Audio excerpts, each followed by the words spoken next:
Now let's look into the most essential nodes on Arnold.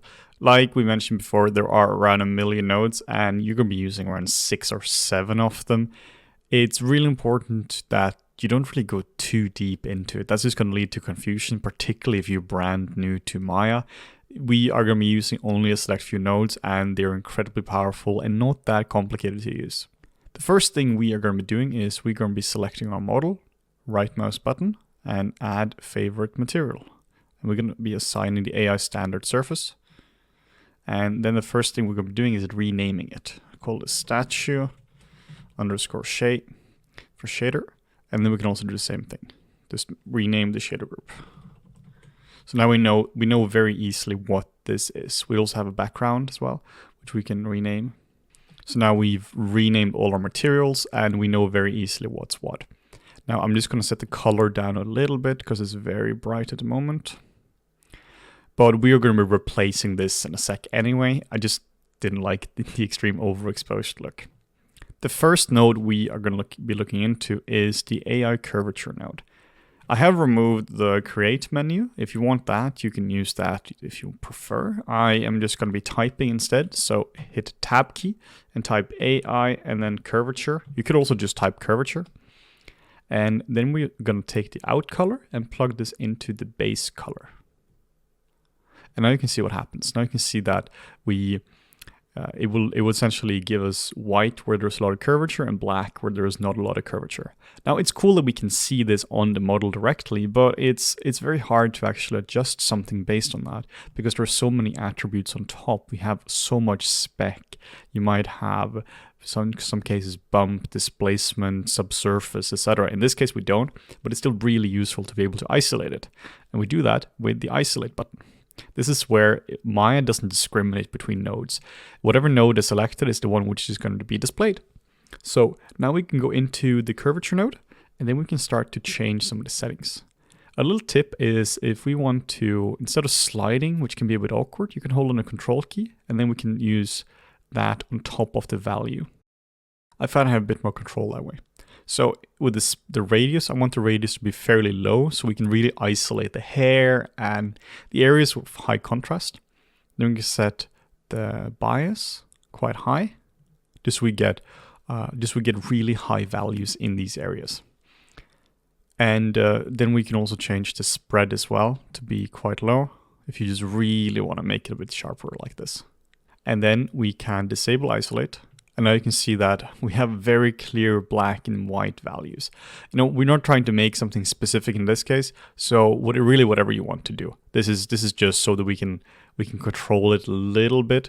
But at least the point is that the curvature is fantastic because it allows us to really isolate the areas of high curvature. So we can get some really cool effects. One thing which is super important is that you don't try to use curvature in displacement. So let's say you have a network with all sorts of crazy nodes and you want to use curvature to in some capacity use along with displacement. That's going to create a circular workflow or circular logic, which means Maya is not going to be able to render it. The same is true for ambient occlusion as well. Then we are going to delete the node. We can kill the connection or we can just select the node and just delete that. That's fine as well. And speaking of ambient occlusion, that's the next one we are going to take a look at. So we can just type ambient occlusion.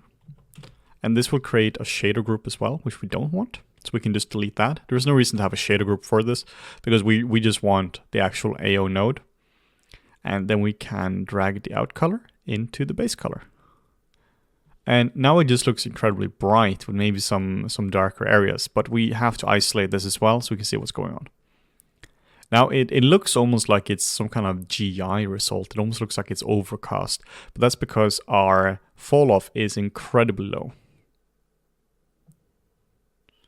So if we were to set this a bit higher, you can see that we get rid of this incredibly clean GI result. And then we can set the spread lower as well, so we can get these really sharp areas.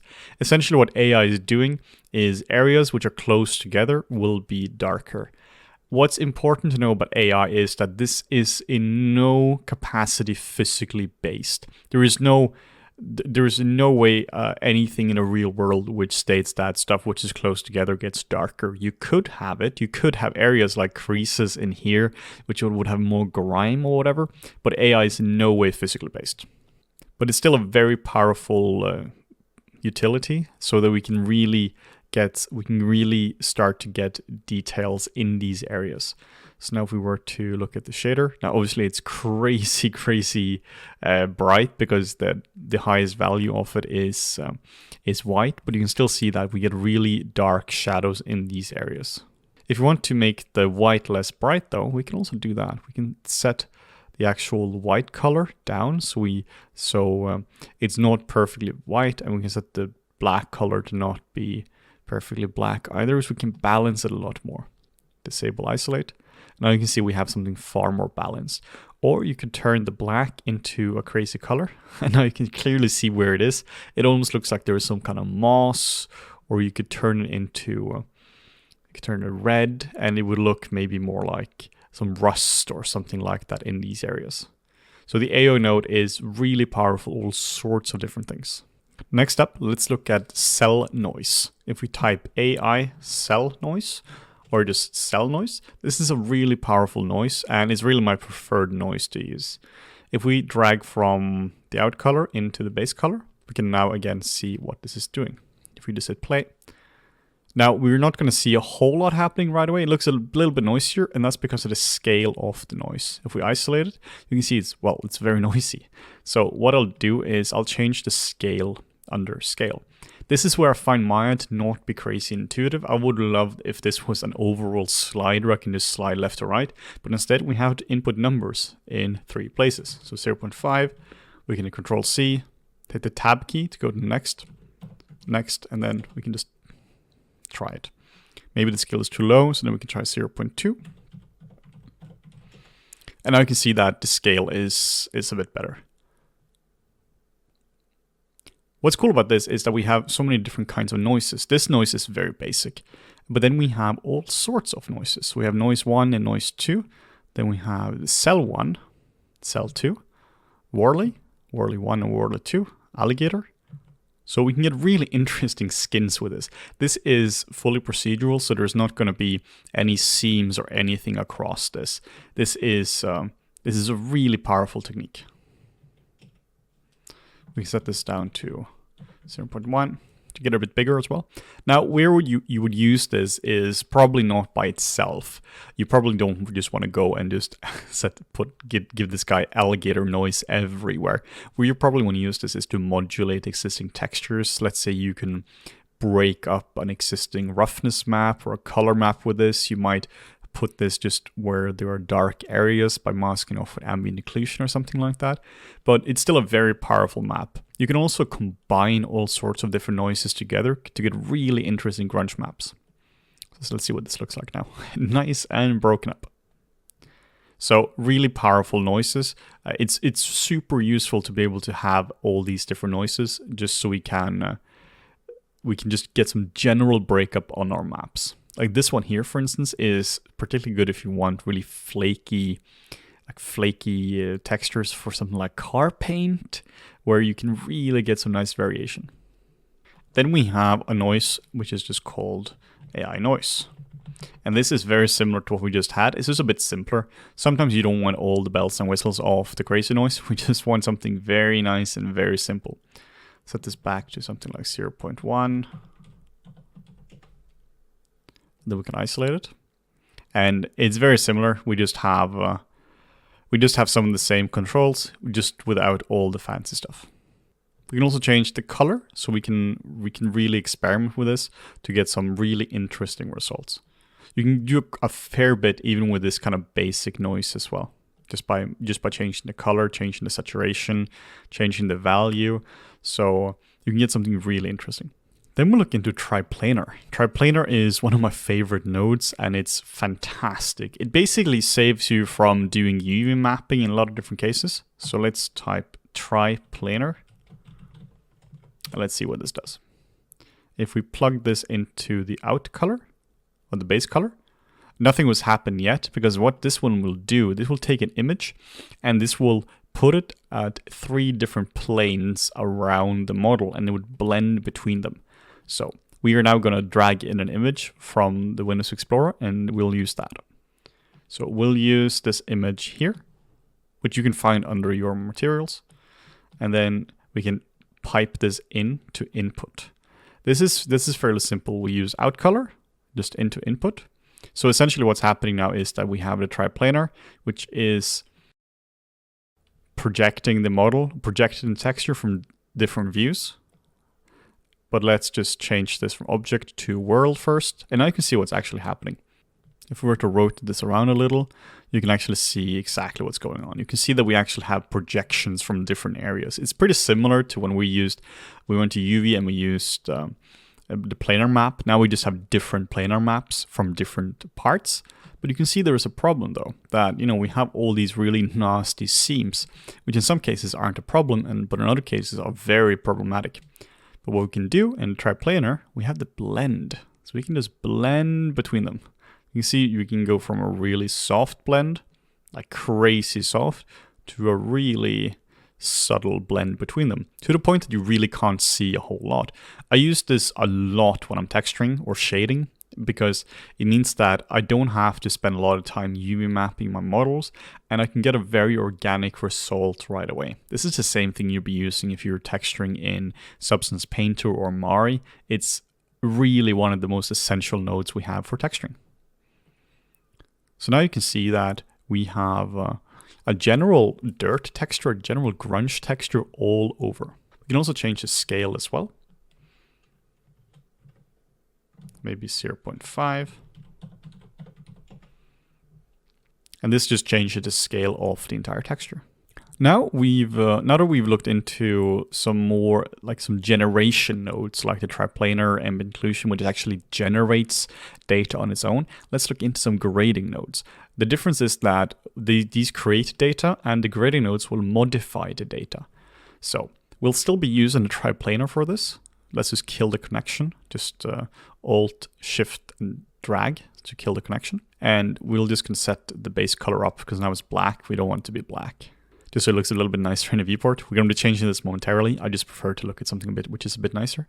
So the first one we're going to be talking about is AI color correct. We can just search for color correct. Now there are a few different color correct. So we need to choose the AI color correct.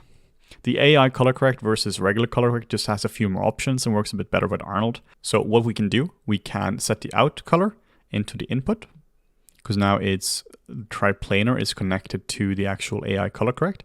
And then we can set the out color to the base color. And now nothing has happened whatsoever. Now this is exactly the same result as before, because we haven't actually changed anything. The only difference is that there is one more area of, there's one more connection. So what we can do is we can now start to change the gamma of it. Let's just look into the actual node. We can change the gamma. We can change the contrast. We can make it a lot higher contrast. We can change where the contrast pivot is from. Change the exposure of the map, and so on. But one thing we can also do, which is quite cool, we can add color to it if we were to set a multiply color. So this is simply going to multiply by a color. So now it multiplies by white, which does nothing because we're multiplying by 0. But what we can do, we can set this to a color. And now it's going to multiply by this color, which essentially just adds color to it. This is similar to if you were in Photoshop, you would take this color on a separate layer and just set this layer to multiply. Now you can get this really nice result. You can also add a color as well if you prefer that, it's like taking a layer in Photoshop and putting it on top and setting it to add. So we can get a lot of variation like this. Instead of just changing the blacks, we can also change the whites as well. So you can get a lot of very good control with add and multiply like this. And then let's check out what this actually looks like in the viewport. So now you can see we've just added a bit more variation. We just added some color variation to our nice statue. So the color correct is fantastic. The way you often do it when you're texturing is that you're texturing the asset up fully in something like Mari or Painter. then you bring your maps into Arnold. But now you realize that you just want to make it a little bit brighter, change the hue shift a little bit, make it a bit more yellow, whatever it might be, you can easily do that. Instead of having to go back into Photoshop, Arnold, Painter, adjusting it there, we can just add a simple color correct and we can just do a little bit of a hue shift to it.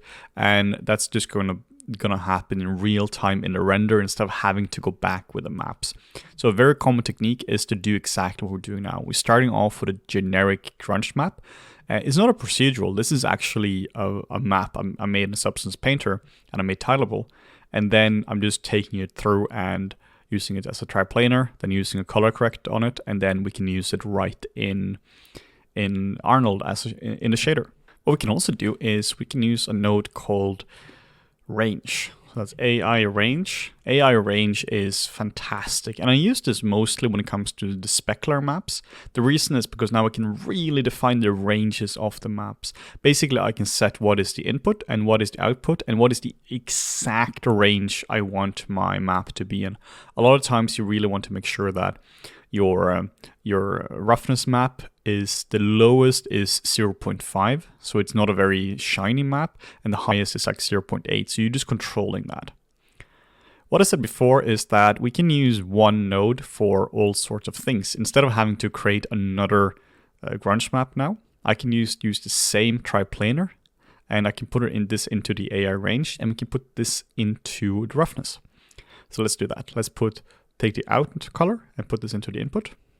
And then we'll try to put the out color into the roughness. But now you can see what happens is that this is not going to work because now we take a color into a data slot. We're trying to put 3 channels into one, and there is only one slot because there is only one data. It can only be a value. So what we'll do is we'll go to open up the out color, and then we'll get RGB. This doesn't really matter. In this case, they're identical. Then we'll go to R and just set this to specular roughness. And now we can start to see what's going on. If we were to isolate this now, you can see that this map is exactly the same as this. But what we can do, we can now start to adjust the actual range. So if we now control and drag on top of the value, you can see that particularly by I mostly use the output max and output min and output max. This just determines what is the actual lowest value in the output and what is the highest value in the output. So now we can adjust this a lot higher, and we can maybe set this a bit lower just to create some more contrast. And then we can disable the actual isolate, because it's a bit hard to actually see. Like when it comes to roughness, you really have to see this in the viewport. So you can see when we set this really low, we get a really shiny reflection, a really sharp reflection. But when we set this really high, you can see we get this really nice and dull reflection. So this is really the advantage of using a grade node, using a range node. That we can really, really control our specularity. If you want to, we can also change the contrast of it. We can make it a lot higher contrast. In this case, we do actually have to isolate it just so we can see what's going on. But now you can see that everything which is dark is going to be very shiny, and everything which is bright is going to be quite dull. So we can just increase this a little bit more, just so we get a little bit of specularity in here. So you can see that we now have the areas which are dark, like here and here and here. These are now a lot shinier, which is really cool because now we can really get some nice variation in our shading. Then we'll look into layer nodes. There are 2 layer nodes we're going to be looking into. The first layer node is one which allows us to layer images, and the second one is one which allows us to layer shaders. They're both incredibly powerful, and while they sound similar, they're actually quite different. So we are going to be deleting the color correct nodes for now. Keep it simple. And this, of course, is going to kill all color. But we're going to be layering 2 up on top of each other. So what I'll do, I'm going to be creating a cell noise, just so we have a starting point. And let's just plug this into the actual base color so I can just see what's going on. We can just refine this a little bit more. Just make sure we hit play. And let's just change the scale to something like 0.2. And then I'll change this to a cell 1. And I'll just make it a little bit less extreme by changing the amplitude down a little bit. And we'll just leave it like this. So what I want to do is I want to blend these two together. We now have a triplanar and we now have a cell noise. So I want to just blend these two so that we get this result on top of the triplanar. So what we'll do is we'll hit the tab key and we'll type layer. And we want the AI layer RGB A. Sounds fancy, but it simply just means that we can now layer actual color on top of each other. So under out color, we can set this to input 1. Then we just have to enable layer 2 as well, so that we actually have 2 layers. And let's take out color into base color. And now you can see that if we were to enable everything again, now this plugs directly into it, and nothing has happened. This here is just an empty node at the moment. There is just one input and one output, and this is exactly the same. What we can do now is we can also just take the cell noise into input 2. What we can do, a quick way of doing this, is we can middle mouse button and we can drag. So instead of doing the node, we can just middle mouse button and drag it in, and now this is connected into input 2. So let's see what happens now.